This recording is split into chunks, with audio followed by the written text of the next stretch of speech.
Welcome back, everybody, to another deep dive. This time, we're going to be talking about client-centered therapy. All right. And I have to say, I've been looking over these excerpts you gave me, Okay. and some of these ideas are they're pretty radical when you think about it. Hmm. Like the whole idea that the therapist's attitude is like more important Yeah. than the actual techniques they use. I mean, Yeah. that's a pretty different way of thinking about therapy. Absolutely. And it really goes against what a lot of people think therapy should be like. Yeah, for sure. You come in with a problem. Right. You expect the expert to tell you how to fix it. Exactly. Like, No. give me the steps. Yeah, they give me the magic formula. Yeah. But client-centered therapy, Yeah. it's not about that at all. So then what is it about if it's not about fixing me? Right. Like, what's the goal here? Well, think of it less about fixing and more about growing. Okay. It's about tapping into your own inner strength, Okay. your own ability to heal. So it's like, it's assuming I already have everything I need. Exactly. Yeah. And the therapist's job is just to help you access that. Wow. I mean, it's a lot of trust in the client, Yeah. right? To be able to do that. It is a lot of trust, but the source material talks about how everyone has this potential, this Right. drive to grow and be the best version of themselves. So it's almost like this therapy is built on a very specific view of human nature. Right. Like this inherent goodness. Yeah, like we're all born with this natural inclination towards health and well-being. Okay. But like, how does that actually work in practice? Like, if the therapist isn't giving me the answers, Right. then what are they doing? Well, one of the things they emphasize in the source material is creating this really safe and supportive environment, Mm-hmm. like a space where you feel truly accepted and understood. And that's enough to like create change. The idea is that by feeling truly accepted, Okay. you're able to let go of those defenses Right. and really explore your own thoughts and feelings. Okay. So is there like an example of this? Yeah, actually the source material mentions a case Okay. where a client came in feeling lost, Mm-hmm. didn't really know what they wanted out of life. Okay. Relatable. And instead of trying to set specific goals like finding a new job or something, Right. the therapist just focused on being present with the client, Mm-hmm. listening deeply, Yeah. and offering that unconditional positive regard. Okay. And what happened? Well, what's really interesting is that as the client felt more and more accepted, Yeah. she started to open up. Mm-hmm. And she realized that she'd been holding herself back Oh. because of this fear of failure. Wow. And she was able to connect with her passions. So this is like, it's not just about feeling better, it's about like actual life changes. Exactly. And the source material talks about all sorts of positive outcomes, Okay. like increased self-esteem, Mhm. greater openness to experience, Right, a right, deeper understanding of yourself. And this all comes from just feeling accepted. That's a big part of it. Yeah. And it's not just about feeling accepted by the therapist, Okay. but also learning to accept yourself. Right. That makes sense. But okay, so let's say I'm on board with this whole philosophy. Okay. How does it actually look different from just talking to like a really good friend? That's where these core conditions come in. Okay. So there are three main ones that the source material highlights. Mm-hmm. Empathy, Okay. unconditional positive regard, and genuineness. Okay. So empathy, I get that, Yeah, but how is that different from just like relating to someone's problems? it's deeper than that. Yeah. It's about truly understanding the client from their own unique perspective, what they call the internal frame of reference. Okay. So it's not about me sharing my own experiences. Right. It's not about saying, oh, yeah, I've been there. Yeah. It's about putting yourself in their shoes Okay. and seeing the world through their eyes. Wow. So how does the therapist actually do that? Well, a big part of it is active listening, really paying attention not just to what the client is saying, Mm-hmm. but also how they're saying it, Okay. their body language, their tone of voice. So it's like reading between the lines almost. Yeah, exactly. It's about picking up on those subtle cues. Okay. So give me an example of this. Sure. So the source material talks about a situation where Okay. a client was describing a conflict with a coworker, Mm-hmm. but they seemed really calm on the surface. Okay. But the therapist noticed that they were fidgeting. Yeah. And their voice was a little hesitant. Okay. And by tuning into those cues, Yeah. the therapist was able to pick up on some underlying resentment Wow. that the client wasn't even fully aware of. So the therapist is like a detective almost, looking for clues Yeah. to help me understand myself better. Exactly. Okay, that's pretty cool. Yeah. All right, what about this unconditional positive regard thing? Like, Yeah. how is that even possible? I mean, are you Yeah. really supposed to accept everything about someone? Well, the source material actually talks about how this is one of the most challenging aspects of client-centered therapy, Yeah, it can match. even for experienced therapists, Right. because it's natural to have judgments, Totally. right? To agree or disagree with someone's choices. Yeah. But unconditional positive regard isn't about condoning everything. Okay. It's about creating a space where the client feels safe enough to explore all parts of themselves. So even the parts that maybe they don't like or Exactly. Even the Wow. parts that they're ashamed of Right. or that they think are unacceptable. Okay, so it's more about like acceptance of the person Yeah. as a whole Exactly. rather than every single thing they do. Right. Okay, that makes sense. I mean, I can see how that would be really powerful. It is, yeah. To feel like you can be completely honest with someone and Yeah. still be accepted. Absolutely. Okay, all right. What about genuineness? Like, how does that play into all of this? Well, this one's really important in client-centered therapy because it means the therapist is being authentic. Okay. They're not hiding behind a professional facade. Right. They're showing up as a real person. So it's about like leveling the playing field almost. Yeah, in a way. Yes. It's about breaking down that traditional power dynamic. Between therapist and client? Exactly. Right. Where the therapist is the expert and the client is the patient. Right. In client-centered therapy, it's more like a collaboration Okay. between two equals.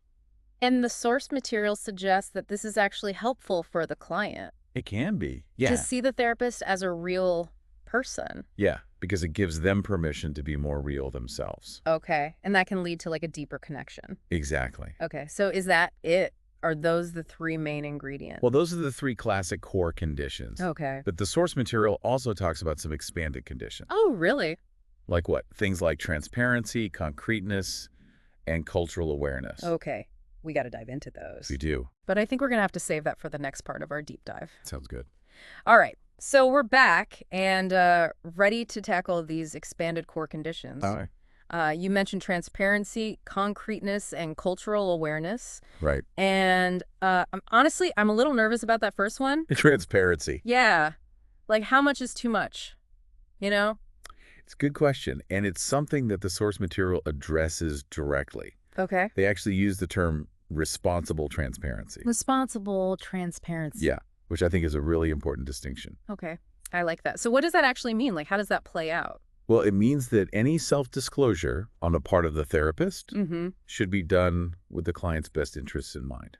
Okay, so it's not about the therapist just like sharing their whole life story. Right, exactly. It's not therapy for the therapist. Yeah. It's about using self-disclosure in a way that's actually helpful for you. Okay. So like, give me an example of what that might look like. Sure. So let's say you're struggling with a particular issue, Oh. and the therapist has had some personal experience with that same issue. Mm-hmm. They might choose to share a little bit about their own experience, Yeah. but only if it helps you feel less alone Okay. or if it offers a different perspective on the situation. So like maybe it normalizes the experience. Exactly. Yeah. Yeah. Ah. Like you're not the only one who's gone through this. Right. Okay. I can see how that would be helpful. Yeah, and the source material actually gives an example Okay. of a therapist who was working with a client who was struggling with infertility. Mm-hmm. And the therapist had also experienced infertility. Okay.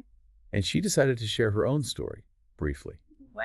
just focusing on how she coped with the emotional challenges. And did that help? It did. Hmm. The client reported feeling really validated and understood. Okay. But wouldn't that risk like shifting the focus away from the client? That's definitely a risk. Yeah. And that's why it has to be done so carefully. Right. The focus always needs to come back to you, At the client. to the client and your Yeah. needs. Okay. So it sounds like it's almost like an art. It is, yeah. Yeah. It's a real balancing act. Yeah. To know when to share and when not to share. Exactly. And it takes a lot of experience and skill. Okay. So transparency is more than just sharing personal experiences though, right? Right. Oh. It can also mean being transparent about the therapy process itself. Oh. So, for example, the therapist might explain why they're asking certain questions or what their theoretical approach is, Okay. just so you're not left in the dark. Right. So it's about making sure the client feels like an active participant. Exactly. Yeah. It's Yeah. about collaboration and shared understanding. I like that. Okay. So what about concreteness?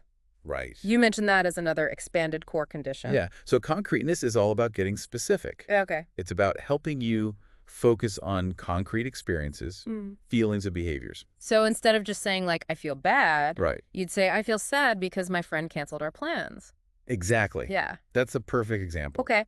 And why is that important? Well, for one thing, it helps you to really understand your own experience. Okay. Because when you're vague, it's easy to kind of gloss over things. Right. But when you get specific, Yeah. you're forced to really pay attention to what's going on. Okay. And how does that help in therapy? Well, it can help you to identify patterns in your thoughts and behaviors, and it can also help you to come up with concrete steps for change. So it's like taking those vague feelings and turning them into actionable insights. Exactly. Yeah, that's a great way to put it. I like it. Okay, so we've covered transparency and concreteness. Right. What about cultural awareness? So this one's really important because it recognizes that everyone comes to therapy with their own unique background and their own cultural lens. Right, so the therapist needs to be aware of that. Exactly. Yeah. And it's not just about being tolerant of other cultures. Right. It's about actively seeking to understand how those cultural differences might be showing up in the therapy room. Okay. Give me an example of that. Sure. So the source material talks about how something as simple as eye contact Yeah. can have different meanings in different cultures. Right. In some cultures, direct eye contact is a sign of respect, but in other cultures, it could be seen as aggressive or confrontational. Yeah, I never thought about that. Yeah. So if a therapist isn't aware of those nuances, Yeah. they might misinterpret the client's behavior. Right. Or make them feel uncomfortable. Exactly. Okay, so it's about being sensitive to those cultural differences. Yeah. And it goes beyond just communication style. Okay. It's about understanding how cultural values and beliefs can shape the way you view yourself, your relationships, and even your mental health. Right. So the therapist needs to be culturally competent. Absolutely. Yeah. And it's an ongoing process of learning and growth. Okay. So we've talked about the core conditions. We have. Both the classic ones and the expanded ones. Right. And I'm starting to get a sense of like the overall philosophy of client-centered therapy. But I'm curious about the actual techniques that are used. Yeah. Like, is it really just about listening? Well, active listening is definitely a central component, Okay. but it's not the only technique that's used. So there's more to it than just sitting there and saying, uh-huh. There is, yeah. Yeah? There are specific skills and techniques that the therapist uses Okay. to guide and support your process of self-discovery. All right. I'm intrigued. Tell me more. Well, let's start with active listening. Okay. We've talked about it a bit already, We have. but it's so important that it's worth diving a little deeper. All right, let's do it. So active listening is more than just hearing the words that someone is saying. Okay. It's about being fully present with them, Mm. paying attention to both their verbal and nonverbal cues, Okay. and reflecting back what you're hearing to make sure you understand. So it's like a back and forth Yeah. to make sure you're both on the same page. Exactly. And it's about creating a space where the client feels truly heard and understood. I like that. So what are some of the specific techniques that are used within active listening? Well, one of the key techniques is reflection of content and feelings. Okay, we talked about that a little bit earlier. We did. Yeah. Yeah. But it's so important that it's worth revisiting. Okay. So reflection of content and feelings is about the therapist accurately mirroring back Yeah. both what you're saying and the emotions you're expressing. Okay, so it's not just parroting back my words. Right. It's about demonstrating that you understand the emotional meaning behind those words. So it's like saying, I hear you and I understand how you're feeling. Exactly. And what's really interesting is that the therapist might even reflect feelings Yeah. that you yourself might not be fully aware of. Oh, wow. So it's like helping you to bring those subtle emotional undercurrents to the surface. That's amazing.